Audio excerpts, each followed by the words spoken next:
करता है? पहले हम अपने कामों को सोचते हैं, हम अपन काम कर लें, सब कुछ कर लें, तब परमेश्वर को दें।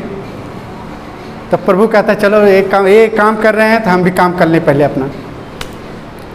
है कि सही कि नहीं? अगर मान लीजिए कहीं बारात है, शादी समारोह है, हम कैसे जाते हैं? हाँ, कैसे सजेंगे भैया? तैयारी खूब, अच्छे कपड़े हो पहले से, हाँ वो करेंगे, अच्छे कपड़े हो, अच्छा लगना चाहिए। हाँ हाँ, सब गिफ्ट लेके जाते हैं। हम परमेश्वर के पास कैसे आते हैं? क्वेश्चन है, हम परमेश्वर के पास कैसे आते हैं और परमेश्वर को हम कैसे स्थान देते हैं? हर एक को बताना पड़ेगा। यीशु मसीह मालूम है हमारा क्या है? हाँ? अरे भाई दूल्हा है, बारात, हम शादी समारोह में आए हैं, हम दुल्हन हैं, तो हमें सजना क्यों नहीं है? उस परमेश्वर के लिए हमें सच कराना है।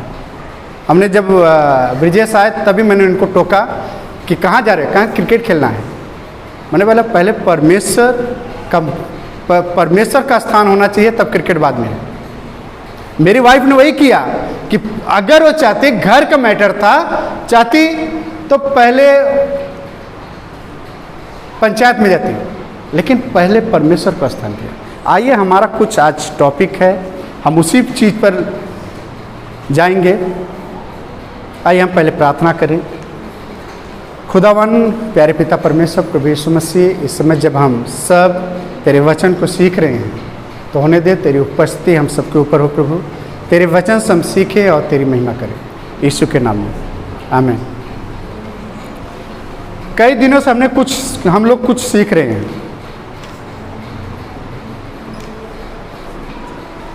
हैं? कोई बताए भैया? हाँ, हाँ, मत्ती लूका इस समय सीख रहे हैं, चुने हुए लोगों का संदेश। और गए संडे हमने क्या सीखा? परमेश्वर की धार्मिकता, परमेश्वर का संदेश, यही सीखा। हाँ, आज भी हम उसी चीज पे हैं कि परमेश्वर, जो यीशु मसीह बालक थे, उनका जन्म कैसे हुआ, सीखते आ रहे हैं उनका जन्म कैसे हुआ, उनका पालन पोषण कैसे हुआ।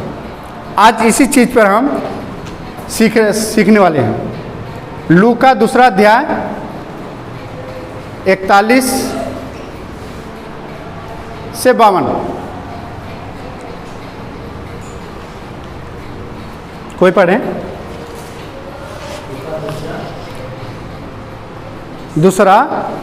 41 से 52।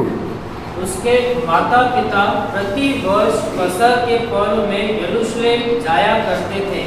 जब यीशु 12 वर्ष का हुआ तो वे पर्व की रीति के अनुसार यरूशलेम को गए।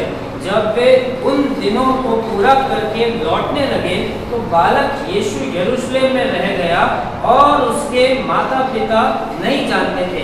वे यह समझकर कि वह अन्य यात्रियों के साथ होगा, एक दिन का पड़ाव निकल गए और उसे अपने कुटुंबियों और जान पहचान वालों में ढूंढने लगे। पर जब नहीं मिला तो ढूंढते ढूंढते यरूशलेम को फिर लौट गए। और 3 दिन के बाद उन्होंने उसे मंदिर में उपदेशकों के बीच में बैठे उनकी सुनते और उनसे प्रश्न करते हुए पाया। जितने उसकी सुन रहे थे वे सब उसकी समझ और उसके उत्तरों से चकित थे। जब वे उसे देखकर चकित हुए और उसकी माता ने उनसे कहा, हे पुत्र, तुमने हमें क्यों ऐसा व्यवहार किया? देख, तेरा पिता मैं कितने बुरे कुर्ते तुझे हुए ढूंढते थे। उसने उनसे कहा, तुम मुझे क्यों ढूंढते हो? क्या नहीं जानते कि मुझे अपने पिता के भवन में होना अवश्य है? परंतु जो बात उसने उनसे कही उन्होंने उसे नहीं समझा। तब वह उनके साथ गया और नासरत में आया और उनके वश में रहा, और उसकी माता ने ये सब बातें अपने मन में रखी। और यीशु बुद्धि और डील दौल में और परमेश्वर और मनुष्यों के अनुग्रह में बढ़ता गया। मैन, आज हम जब इस चीज़ को सीख रहे हैं, एक मसीह के लिए पहली चीज़ तो बाइबल अध्ययन जरूरी है। अगर हम बाइबल को अध्ययन करते हैं, हम उसके वचन को देखते हैं, तो हम सीखते जाते हैं। हम सब सीखने वाले हैं, हम सीखते हैं। यहाँ पर यीशु मसीह का वर्णन हो रहा है, यीशु मसीह के विषय में बातें हो रही है।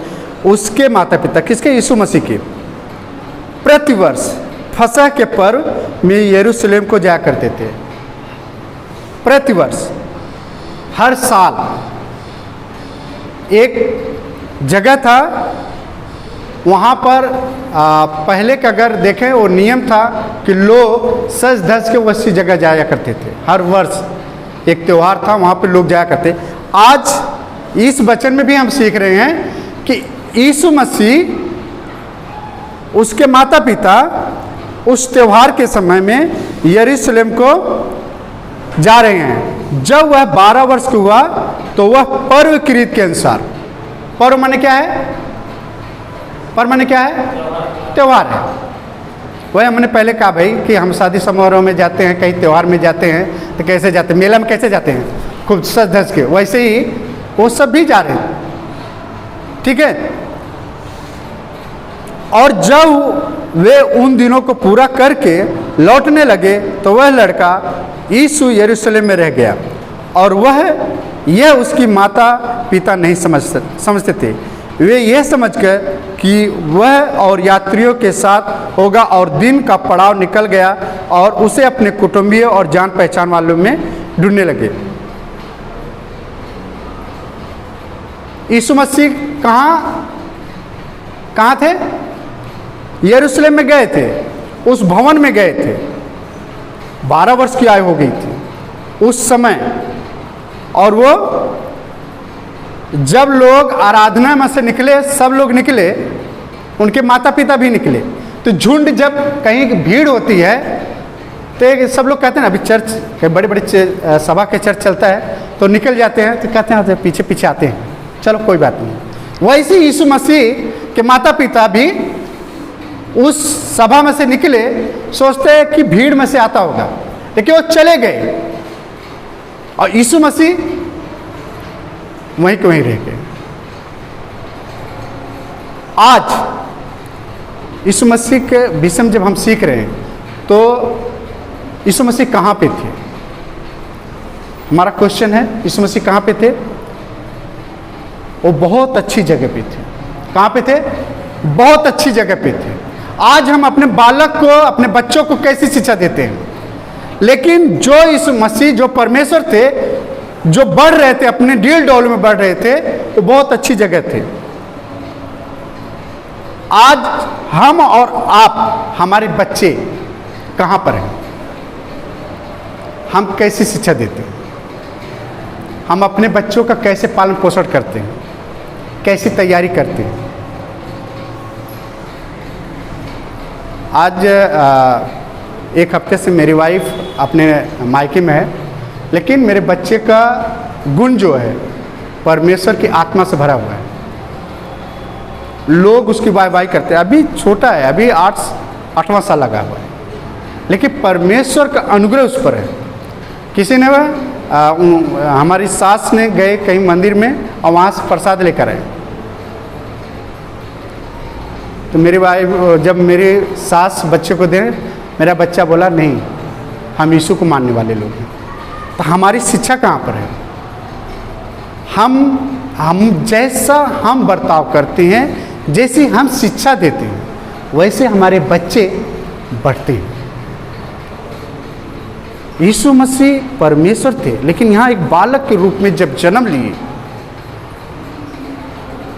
वो आराधनालय में उनको इतनी बुद्धि थी, समझ थी कि अगर हम 44वां वचन पढ़े, वे ये समझकर कि और यात्रियों के साथ होगा, एक दिन का पड़ाव निकल गया और उसे अपने कुटुंबियों और जान पहचान वालों में ढूंढने लगे।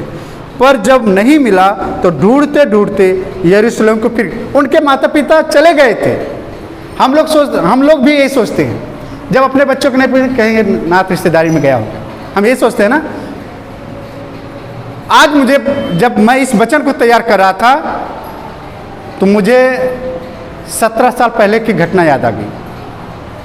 17 साल पहले मैं गांव छोड़ के भाग गया था, अपने घर को छोड़ के भाग गया था।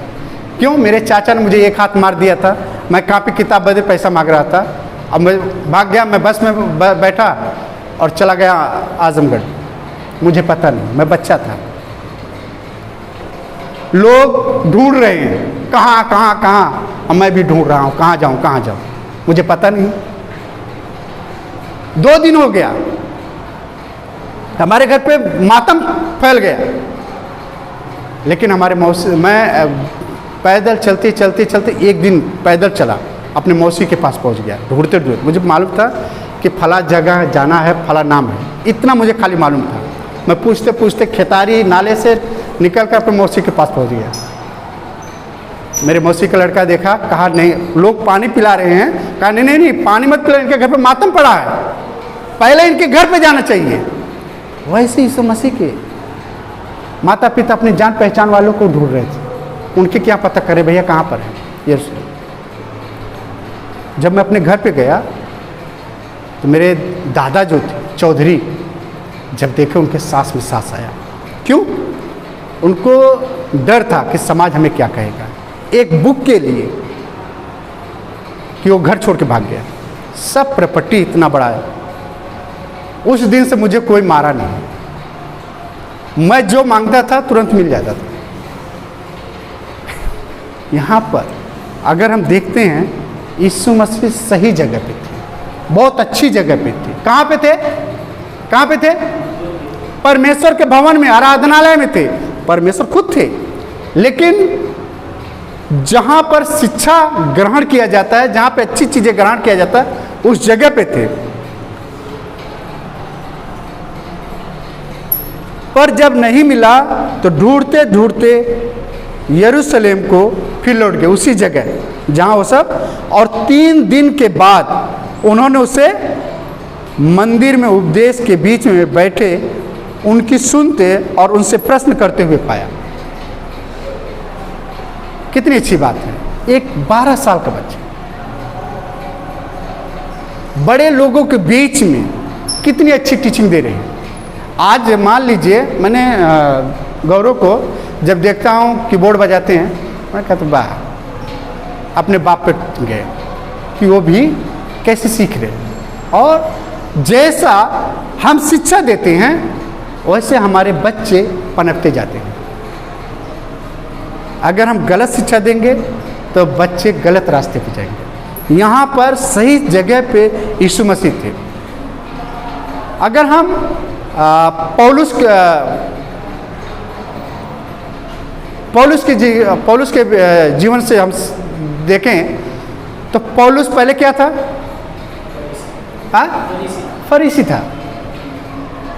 वो भी बुद्धिमान था, लेकिन बहुत अतरंगी थे, कहे जाए तो लोगों को मारने काटने वाले।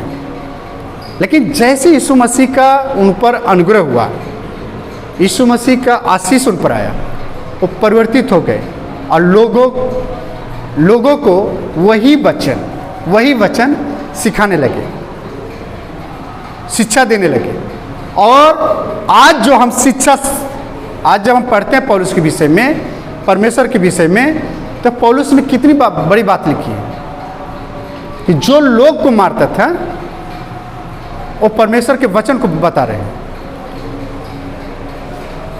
दाऊद भजन संहिता, अगर हम खोलें भजन संहिता 119 का 62 62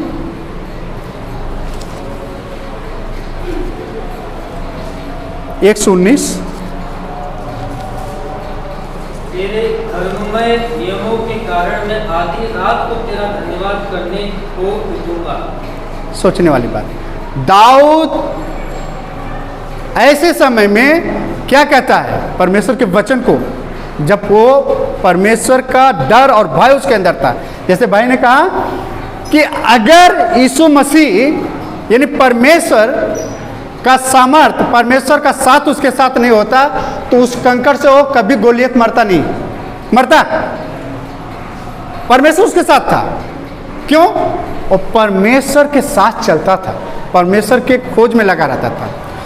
कहा जाता है कि तेरे, वो कह रहा, अपना वर्णन बता रहा है कि तेरे धर्म नियम के कारण मैं आधी रात को तेरा धन्यवाद करूंगा, तूने हमें बचाया है। धर्म मतलब उसकी उपस्थिति में वो कहता है कि आज हमें तूने चुना है, हमें बचाया है, तो मैं आधी रात जब भी उठूंगा मैं तेरा धन्यवाद करूंगा। 97 उसी में पढ़े, भजन संहिता 97 मैं ही पढ़। मैं तेरी व्यवस्था से कैसी प्रीति रखता हूँ, दिन भर मेरा ध्यान उसी पर लगा रहता है। हाँ, आहा कहा गया, आहा मतलब प्रसन्न है। कहता आ, मैं तेरी व्यवस्था से मैं कैसे प्रीति रखता हूँ, दिन भर मेरा ध्यान उसी पर लगा रहता है। मैं जब चंदू भाई आज मुझे बता रहे थे कि 18 दिन तक वो सुबह जाते थे, रात को 10 बजे आते थे। कितनी कठिन बात है ना, उनको मौका नहीं मिलता, कहते थे बच्चन। लेकिन हम जानते हैं कि जो एक कार्य भी है वो परमेश्वर का कार्य भी है, परमेश्वर के लिए कर रहे हैं, परमेश्वर का चीज़ उसमें है। लोगों का सीखना, अगर हम सीखे रहेंगे तभी हम सिखा सकते हैं। कैसे लोगों को बैठाना, कैसे बोलना है, वही चीज़ सिखा रहे हैं, तो परमेश्वर का कार्य है। हम ये नहीं कह सकते कि नहीं हम परमेश्वर में योगदान नहीं दिए, लेकिन हम योगदान दे रहे हैं अपने कार्यों से, अपने पैसों से, अपनी बातों से, कैसे भी हम परमेश्वर का कार्य देते हैं। बहुत सारे लोग को हमने सुना है, बहुत लोग को टाइम नहीं होता, संडे को भी टाइम नहीं होता, लेकिन अपना योगदान संडे को वैसे ही दे देते हैं। एक एल्फ्रेड भाई करके हैं, और हर दिन जहाँ मौका पाते हैं परमेश्वर का बीज बो देते हैं। हमें भी वैसे होना चाहिए। हम बहुत आज साल 1.5 साल के पहले मैं घटना बता रहा हूँ, हकीकतरीली बात बता रहा हूँ कि मुझे डर लगता था मैं किसी को सुसंदेश सुनाएगा, कहेगा अरे क्रिश्चियन हो गया, मसीह हूँ, फिर भी वो डर था। मैंने परमेश्वर से प्रार्थना की कि खुदावन ये डर और ये भय निकल जाए। ये डर शैतान का है। मैं बिंदास हो गया। मैं अपनी पत्नी से बोला, लोगों से बोला कि भाई हमारे लिए यही प्रार्थना करो। मैं बेधड़क किसी को भी सुनाना मैं सुना सकता कहीं भी। तो वो कहता, आहा मैं तेरी व्यवस्था से कैसी प्रीत रखता हूँ, दिन भर तेरा ध्यान उसी पर, मेरा ध्यान उसी पर लगा रहता है। 147 148 पढ़े उसी में।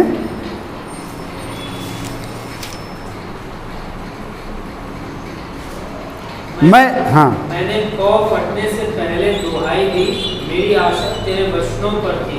मेरी आंखें रात के एक एक पहर से पहले खुल गई कि मैं तेरे वचन पर ध्यान करूं। मैंने पहले ही बताया था कि जब हम बाइबल पढ़ते हैं तब परमेश्वर का ज्ञान ऑटोमेटिक आते जाता है।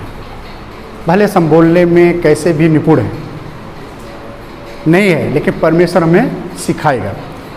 पहली चीज़, जब हम परमेश्वर के वचन को पढ़ते हैं, परमेश्वर में मनन करते हैं, तो हमारी उन्नति होती है, उन्नति होती जाती है। आत्मिकता में हम बढ़ते जाते हैं। कैसे? आत्मिकता में हम बढ़ते जाते हैं और परमेश्वर की इच्छा हम जान पाते हैं कि परमेश्वर हमारे लिए क्या करना चाहता है। एजरा के हम राजा दाऊद के जीवन से सबक ले सकते हैं, एजरा के जीवन से सबक सीख सकते हैं। एजरा 7:6।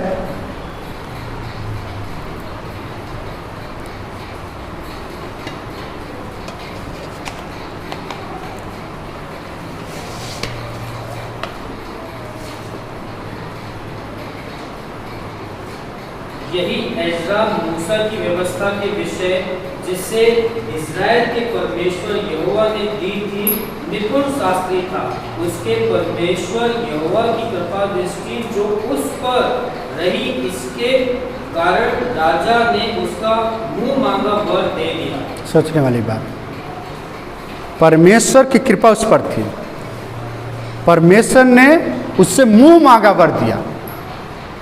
जब हम परमेश्वर के करीब, परमेश्वर की खोज में लगेंगे तो परमेश्वर में कभी निराश। हम जैसे गीत गाया कि उसने अपने हथेलियों में क्या किया, हमारी सूरत। हाँ, हम किस में ढूंढ रहे हैं? परमेश्वर को मूर्ति में ढूंढ रहे हैं? कहाँ पे ढूंढ रहे हैं? हम सही जगह पे हैं, अच्छी जगह पे हैं। आज भले हम जब हम आराधना में डूबे थे तो मुझे बहुत रुलाई आ रहा था। मैंने देखा बहुत कम लोग हैं। एक परमेश्वर कहता है इतने कम लोग में हम बहुत बड़े चमत्कार करेंगे। और परमेश्वर वास्तविकता चमत्कार करता है, हम हर दिन देखते हैं। तो अगर हम एजरा के जीवन से नेहमिया में, अगर हम नेहमिया खोलें 8:1 से 12, नेहमिया 8:1 से 12।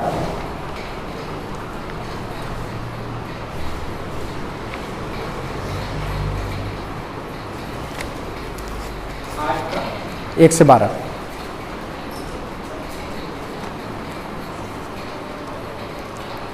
जब 7वां महीना निकट आया, उस समय सब इस्राएली अपने अपने नगर में थे।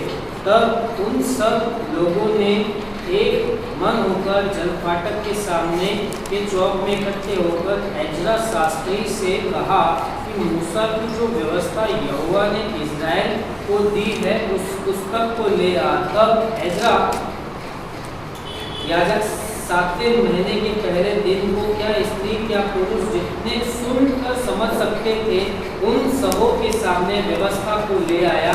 वह उसकी बातें भोर से दोपहर तक उस चौक के सामने जो जल फाटक के सामने था, क्या स्त्री क्या पुरुष और सब समझने वालों को पढ़कर सुनाता रहा और लोग व्यवस्था को की पुस्तक पर कान लगाए रहे। एज्रा शास्त्री काट के एक मचान पर जो इसी काम के लिए बना था खड़ा हो गया और उसकी दाहिनी ओर मतिया, शेमा, अनया, उरिया, हिल्किया और मसेया और बाई ओर पदिया, मिशाएल, मल्किया, आशूर, हशबदामा, जकरिया और मशुल्ला खड़े थे। तब एज्रा ने जो सब लोगों से ऊंचे पर था सबों के देखते उस पुस्तक को खोल दिया और जब उसने उसको खोला तब सब लोग उठ खड़े हुए। तब एज्रा ने महान परमेश्वर यहोवा को धन्य कहा और सब लोगों ने अपने अपने हाथ उठाकर आमीन आमीन कहा और सिर झुकाकर अपना अपना माथा भूमि पर टेक कर यहोवा को धन्यवाद। बस नेहमिया जो था भविष्यवक्ता, उसने प्रतिदिन लोगों को उत्तर देने के लिए पवित्र शास्त्र का इस्तेमाल किया, वचन का इस्तेमाल किया। अनेक बार उसने पुराने नियम से हवाला दिए।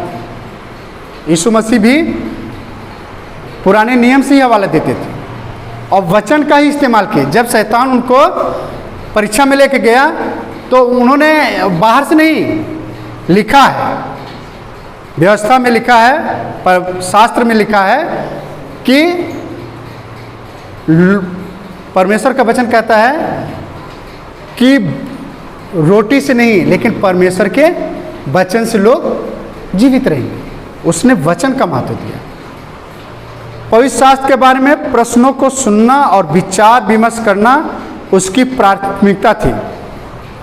तब से जब वह बालक ही था, यीशु मसीह बालक ही था, तब से वो विचार विमर्श और वचन को प्राथमिकता देता था। उसने वचन को महत्व दिया और वचन से ही लोगों के जीवन में कार्य किया। अगर हम देखते हैं पौलुस के जीवन से तो तीमुथियुस में उतना लोग विश्वासी नहीं थे जितना बिरिया में थे। बिरिया के लोग थिस्सलुनीकियों के उतना विश्वासी नहीं थे जितना बिरिया के लोग थे। उन्होंने बड़ी लालसा से वचन को ग्रहण किया। बिरिया के लोग जो हैं परमेश्वर के वचन को बड़ी लालसा से ग्रहण किया। प्रतिदिन वचन में वो ढूंढते थे। किसको ढूंढते थे? परमेश्वर के वचन को प्रतिदिन ढूंढते थे। जब पौलुस, अगर हम प्रेरितों के पुस्तक में अगर हम खोजेंगे तो उसमें लोगों ने कहा नहीं उस जगह मत जा, लेकिन उस जगह गया परमेश्वर के बातों को लेकर।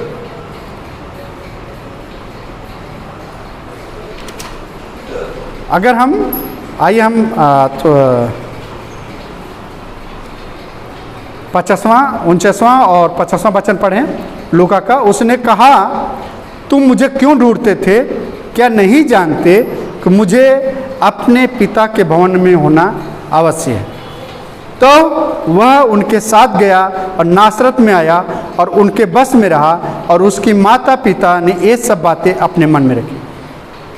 मरियम जानती थी जो यीशु मसीह कहते थे, उन्होंने अपने मन में वो विचार को रखा था।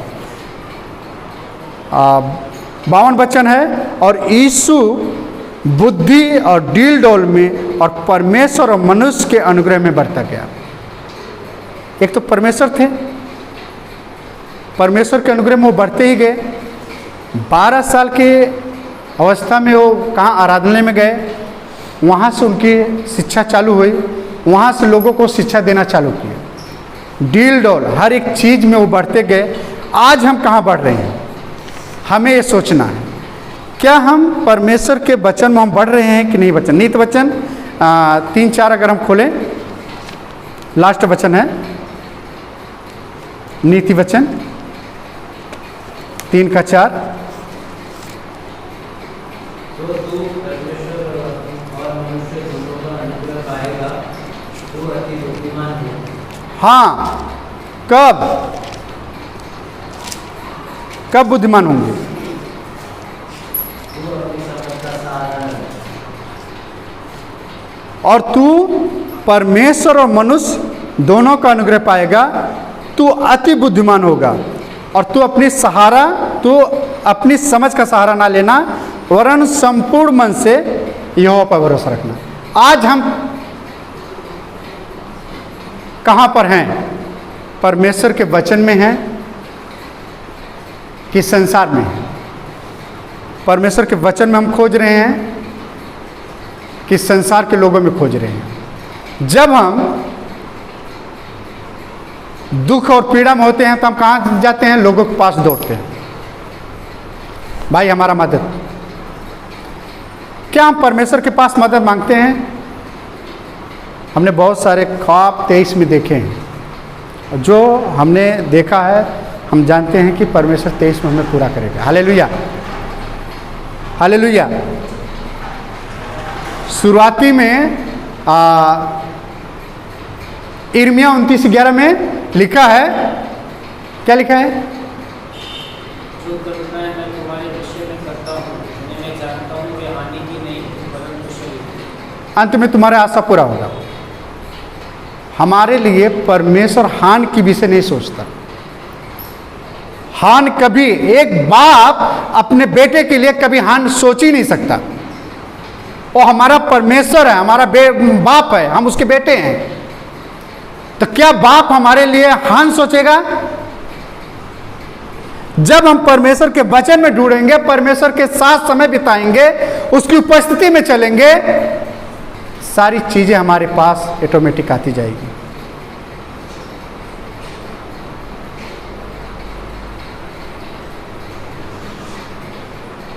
हम काम करते हैं, काम बिजी रह जाते हैं, लेकिन जब हम काम से ज़्यादा परमेश्वर को महत्व देते हैं तो परमेश्वर का अनुग्रह, परमेश्वर की सामर्थ्य, परमेश्वर का दया हमारे और आपके साथ बनी रहेगी।